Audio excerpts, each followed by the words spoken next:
Travel Louisiana's Highway 1 through Bunkie, and just north of town on the left is a beautiful old farmhouse. On the right, across the street, you can barely make out the gingerbread trim of Bennett's store. It's number 8. Sue Eakins is a local historian with a passion for telling the story of Bennettsville. Almost all throughout the South, and certainly through Louisiana and through here, there was a store that was the center of the settlement and the way it grew. Now, this was a very remote section. It was on the Bayou Bluff. It's Bluff here and Buff below Bunkie. Yeah. But the French say buff. Yeah.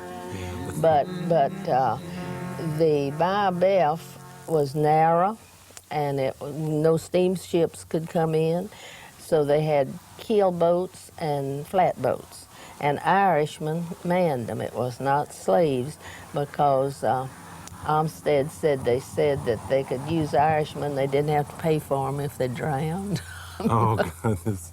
Eakins convinced the state to erect signs marking the trail of Solomon Northrop, the author of the book 12 Years a Slave, the tragic personal narrative of a free man forced into slavery. The book was widely read and fueled abolitionist sympathy. This is an important stop on the Northrop Trail. And Solomon Northrop, tell me about Solomon Northrop.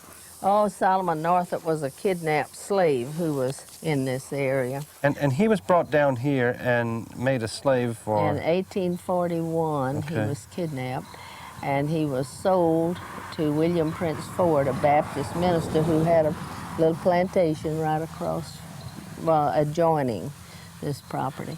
Right now, it's just a very readable story. The man that wrote it was a writer, and he wrote well. And he embellished the story with abolitionist sentiment, which was common in that day. What's the Civil War? What's the it was wartime? awful What's here. the wartime story of this area? It was totally devastated. The